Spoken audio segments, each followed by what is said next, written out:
In this video, how to use Venmo on iPhone cellular. I will show you step by step how to use Venmo on iPhone using your phone. First, open the App Store on your iPhone. Now search for Venmo in the search bar. Tap the Venmo app in the results. Now tap the Get button to install the app. Wait for the app to download and install. After that, open the Venmo app.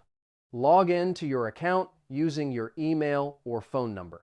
If you do not have an account, tap Sign Up. Enter the requested information to create your account. After logging in, you will see the main app screen. Now tap the option called Pay or Request.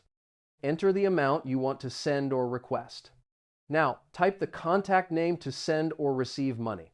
Select the correct user from the list. Choose whether to send money or request payment.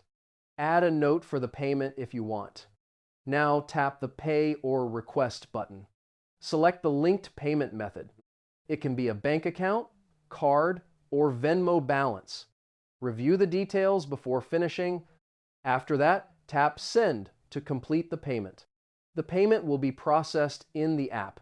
This is how you can use Venmo on iPhone easily.